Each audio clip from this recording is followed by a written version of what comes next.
I'd like to illustrate here how we go about applying glass fabric to a plywood or a timber structured hull, or in fact a deck. Glass fabric is a very, very powerful reinforcement material for our epoxy coating.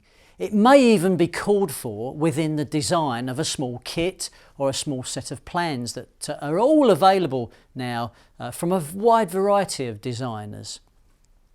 Applying glass cloth uses fairly basic materials, fairly basic tools. It's very, very simple, but it's a process that does tend to confuse some people if you've never done it before. So what I want to do is demonstrate on this small piece of plywood some of the basic techniques that might help in applying our glass fabric. Now I'm going to use our epoxy resin, our resin and hardener here. I've got my glass fabric. I've got two different types of glass material here. A biaxial fabric, and I've also got a woven fabric here. And what I want to illustrate is how you apply both types of fabric. The techniques are exactly the same, but perhaps some of the feel and feedback of applying these are just subtly different. I've also got my mixing pots, my mixing sticks, a roller tray, a nice little 3-inch foam roller and a roller sleeve. These sleeves are specifically for working with epoxy. You'll see that the foam here is only 3 millimeters thick. That holds sufficient epoxy to work with, but not too great a quantity so that it starts to cure on the roller itself. Very, very important. Of course, I've got my own personal protection equipment. I'm wearing nice long sleeves to avoid skin contact. I've got some nitrile gloves and I've got my eye protection as well. Now, before I mix up any epoxy, there are two methods of applying glass fabric. One we call the dry method, and that is to say that you apply the glass cloth to the surface whilst the surface is dry. The advantage of this is that it gives you an opportunity to move the fabric around and align all the fibres. Now, typically, this is the kind of technique that you might use on a cedar strip Canadian canoe because you want really, really good aesthetics from the fibre, and it gives you a chance to slide the fibres around while everything is dry and align the fabric. The difficulty with that is then applying the epoxy through the glass in an attempt to wet the glass out, and also into the timber and attempting to wet the wood out. This actually is a very, very difficult operation and requires a little bit of practice. So if you are contemplating sheathing a Canadian canoe, practice first with a small amount of wood and a small amount of glass fabric. Always a top tip. It will provide you with really good technique for very, very little expense.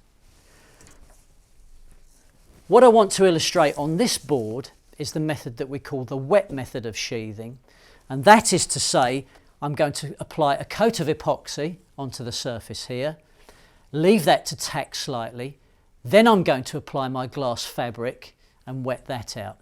Now that's almost like a two-step bonding process, wetting out the surface, then applying the glass cloth. That ensures that during the course of the curing process, the wood doesn't starve the glass of any of the epoxy. Very important. So what I'm going to do here is I'm going to meter out using the pumps. I think for this job I'm going to use 4 pumps of resin and 4 pumps of hardener. Second pump of resin, second pump of hardener,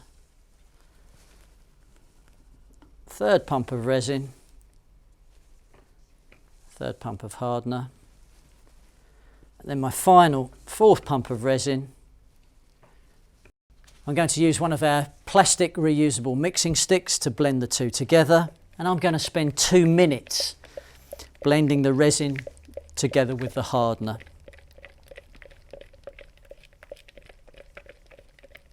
I've now been mixing this for 2 minutes and I've got a nice homogeneous mix. So I'm going to dispense that now into my roller tray.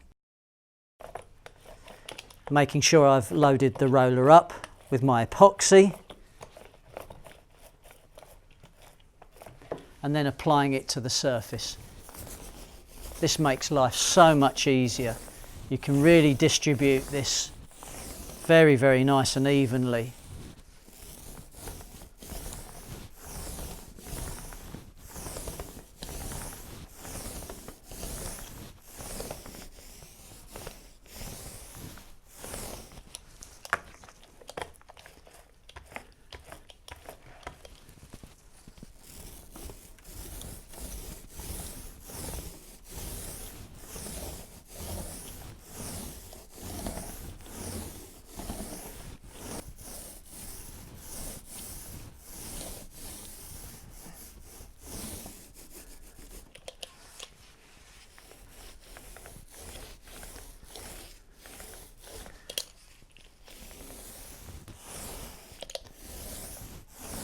Just making sure that I make a final pass with my roller just to distribute the epoxy nice and evenly. These rollers are available in a wider width for larger surface areas, but you can see how quickly and how evenly I've distributed the epoxy. This is really important because if you flooded areas of the surface with excess epoxy, then when you apply the glass it will have a tendency to float on those areas. Also, a thicker coating will cause a subtle exothermic reaction. That's to say that the coating will heat up very, very slightly. What that can do is expand the air within the wood fibre, and you can get air bubbles popping out of the surface. So it's very important to get a nice, thin, evenly distributed coat. Now I'm going to leave this for about 18 to 20 minutes just to become sticky, and then I'm going to add my glass fabric, and then I'll be wetting that out with more epoxy. Now here I am around about 18 to 20 minutes later, and I've got a surface on my epoxy that's around about as sticky as masking tape. That's the perfect moment to go on with our glass sheathing when we're using this wet method of sheathing. Now for my woven fabric, because it's slightly unstable, the weave of this is slightly asymmetrical, so it will drape over 3D surfaces very nicely. I've put this onto a cardboard tube, and that will make life a little bit easier for me to apply this. So I'm going to apply this to the sticky epoxy.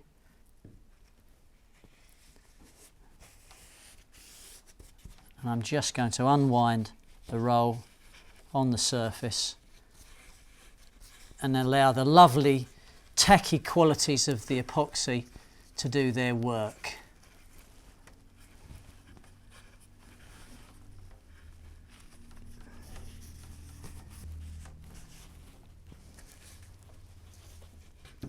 You can see with my gloves on I can just smooth this out to the edges, just get the glass cloth established on the surface.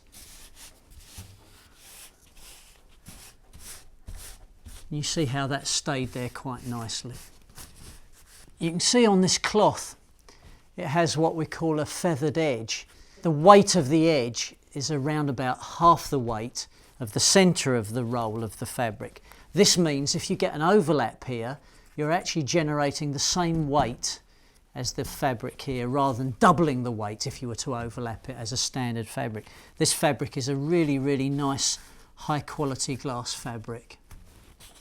So now I'm ready to mix some more epoxy, and I'm going to metre out 5 pumps of resin and 5 pumps of hardener to work with here. Now although I'm using 5 pumps of resin and 5 pumps of hardener, I would recommend that until you get quite proficient at this, you work with smaller quantities. I'm doing this because I want to illustrate how easy and uncomplicated this process is, but it does require a little bit of thought and a little bit of concentration. So I'm going to spend 2 minutes making sure that I've blended the resin and hardener together. So I've been mixing for 2 minutes now, and I've made a nice homogeneous blend of the resin and hardener. Dispense that into my roller tray. That will give me more working time.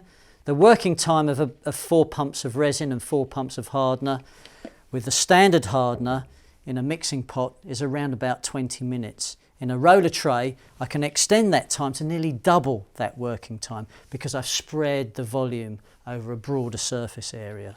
I'm now going to load the foam roller up with epoxy, and I'm going to apply that to my glass cloth. Now, this will wet out fairly quickly, but all I'm going to concentrate on, first of all, is to distribute the epoxy over the surface of the glass fabric.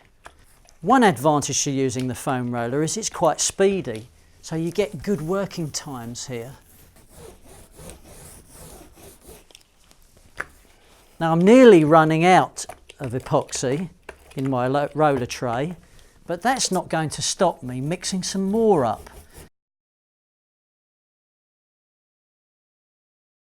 So once again, wet out my roller, then distribute some more epoxy onto my work.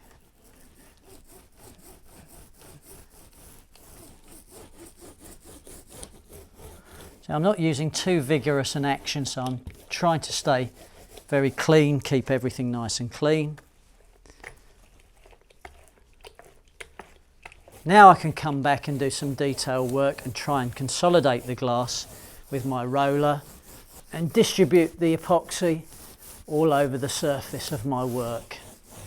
Make sure everything's wet out thoroughly. You can see how everything's gone nice and transparent.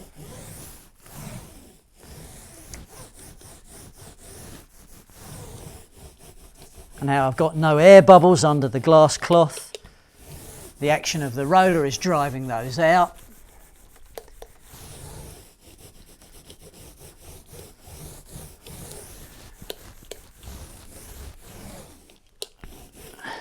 And you can see now I've got the glass cloth thoroughly wet out and I've consolidated it, and I've got no air bubbles or dry spots so that the glass is floating.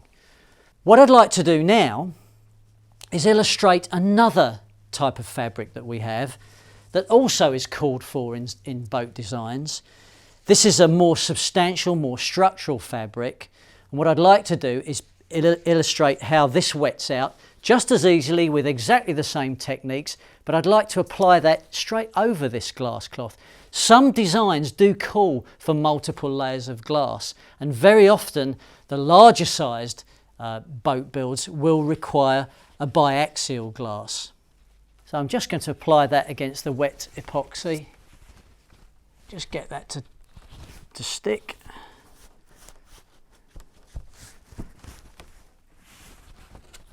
Just get that to stick by wetting it out with some more epoxy. And you can see here this is a heavier fabric and consequently takes a little bit more epoxy to wet it out. Now I'm going to add another 4 pumps of resin and 4 pumps of hardener.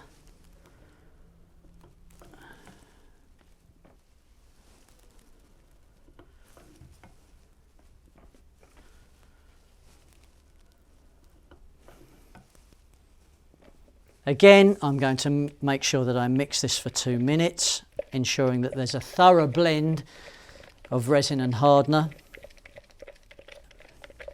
And I'm going to dispense my mixed epoxy into the same roller tray.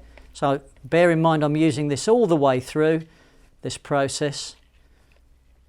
It's all too easy to use a lot of these disposable tools and end up throwing quite a lot of waste into the rubbish bin, which isn't such a good practice.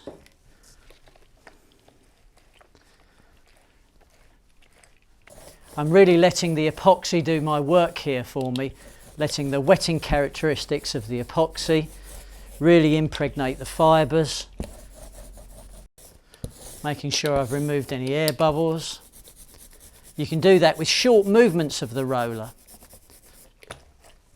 You can see that because this is a heavier fabric, it just takes a little bit more work to make sure that you have a perfect surface finish. You can see here I've distributed the epoxy evenly over the surface. I haven't actually got any epoxy rich areas such as this, which I can then just distribute with my foam roller very, very nicely. and I've got a nice, evenly distributed epoxy coating. I can see some texture of the fibres, which is what I want to see, because from here I've got a couple of options as to how I finish this. Firstly, if I leave this surface as it is, as a sheathing, then almost without fail I'm going to have to sand this to then provide another epoxy coating or a paint finish or any subsequent process, either another bulkhead or another fixture bonded in here. I'm going to have to sand this. Now if I sand it, I will actually cut through some of the surface fibres, which really makes it a complete waste of time to add glass fabric. So what I want to do is do a secondary process here that means when I come to sand, I'm not sanding into the fibres. Now for a clear finish where I'm using glass fabric, and it's quite conceivable to use glass fabric with good clear finishes, I would want to allow this to become sticky as masking tape with a surface tack on it. Then I'd add another coat of my epoxy. Then I'd leave that to become sticky, and I'd possibly add another coat, just enough to fill the texture of the woven cloth and give me a surface in which I can sand with 80 grit sandpaper for another epoxy coating, but one that will not cut through the glass fabric by the action of sanding. With my biaxial fabric, this tends to be for more structural work, and it tends to be underneath surfaces that are painted. I've got a couple of options. I could add more of my epoxy mix to fill the texture of the glass fabric here. Or better still, I can use my faithful friend peel ply fabric, and I can apply that over my glass sheathed surface. This will give me a fantastic finish, better than sanding, totally graded, so that it's a very, very nice textured surface, and very importantly, any amine blush will occur on the surface of the peel ply. If you want to know more about amine blush, then do consult our technical manuals or look at further videos regarding amine blush. I'm just going to get that established on the wet epoxy and make sure that that's totally wet out, and I can add a little bit more epoxy from my foam roller. See, I'm not rushing here, it's quite a relaxed process. And so it's at this moment that I can use a plastic squeegee to further consolidate my peel ply against the surface of my sheathed part. This will make your work look so professional, and it's so inexpensive peel ply. It leaves a totally graded finish, which is fantastic for another process, be it either another coat of epoxy or a coat of paint or a secondary bonding, bringing in a bulkhead or bringing in further structure to a surface that's already coated with epoxy. It's important that I just make sure that this is nicely wet out, and I can finish this off with my plastic squeegee.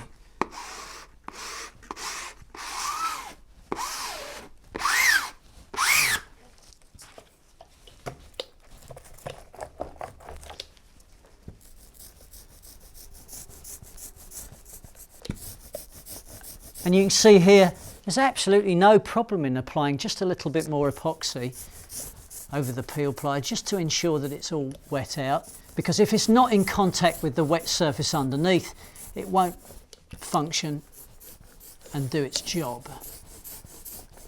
Because it won't leave an impression of the texture of the fabric in the wet epoxy. Now this will work fantastically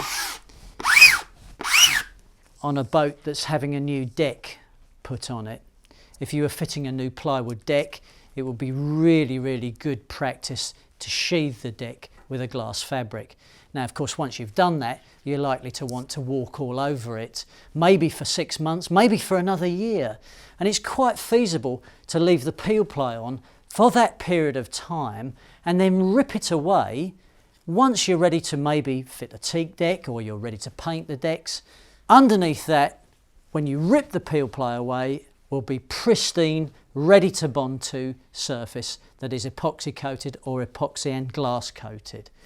Peel ply is a fantastic material to use in conjunction with epoxy, either with an epoxy coating or with a glass sheath coating or with filler. It's a fundamental part of working with epoxy.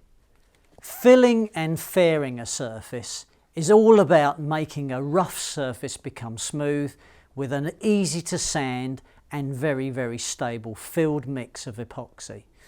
Now here is our other option to using peel ply.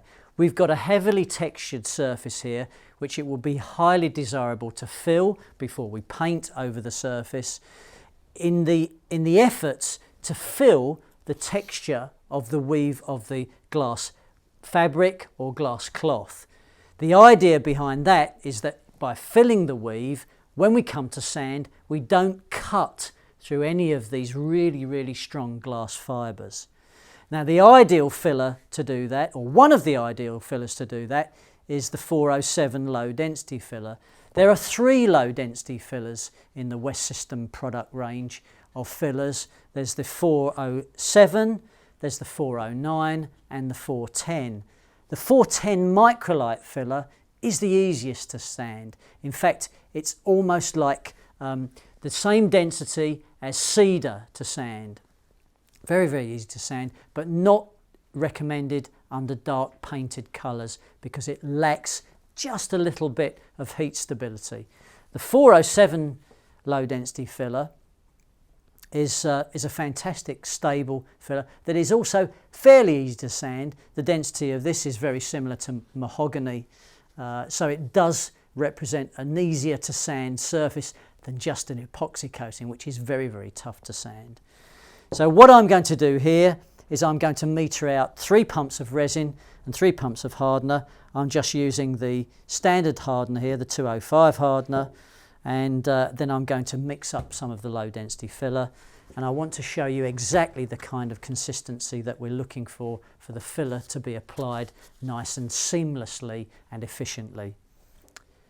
The first step is to make sure the pumps are primed. So I just do that by making sure there's some resistance behind the pump and waiting for a small amount of epoxy resin to come out of the resin pump and a small amount of hardener to come out of the hardener pump. I'll discard that mixing pot and I use a fresh mixing pot. I'm going to metre out 1 pump of resin, 1 pump of hardener, another pump of resin, another pump of hardener, another pump of resin, finally my 3rd pump of hardener, and I'm going to blend the 2 together with this nice hardwood mixing stick. This will help me blend the filler into the mixed epoxy rather than a smaller mixing stick which tends to bend. And I'm going to spend 2 minutes mixing the resin and hardener together. And my resin and hardener mix is a nice homogeneous blend. And I can see that that's true. I've made sure I've mixed around the corners of the mixing pot. Now I'm going to add my low density filler. Now for each pump of resin, we need approximately 2 scoops of the low density filler. Now this appears to be quite a lot of filler. So for this, I'll need 6 scoops.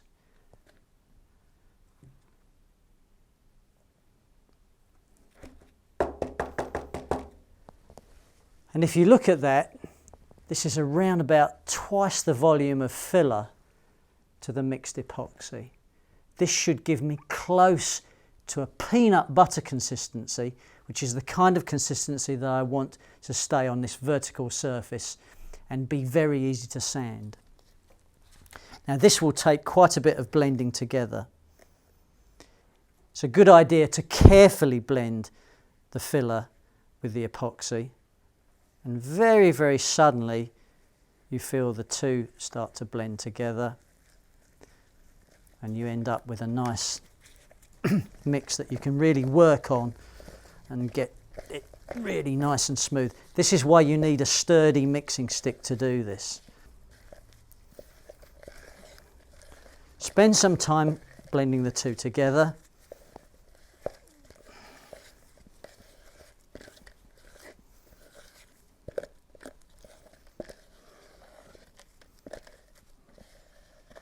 And the real clue to the right consistency is whether this mix will be stable on your vertical mixing stick. Now this isn't slumping, so consequently this won't slump on the work, and that's exactly what we want. I can use my mixing stick now to apply that to the work. One thing to mention is that the surface of my sheath part here is as sticky as masking tape. That's the perfect point at which to apply this filled coating. If it's really, really wet, what will happen is you'll disturb the weave of the glass as you're trying to apply the filled mix. The whole idea is to smooth this surface out and remove the texture of the woven and the biaxial fabric with the filler. So I'm just going to spread this around.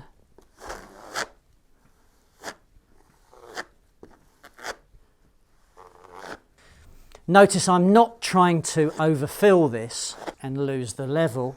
I'm just trying to really apply a nice, even, thin skim of the filled epoxy.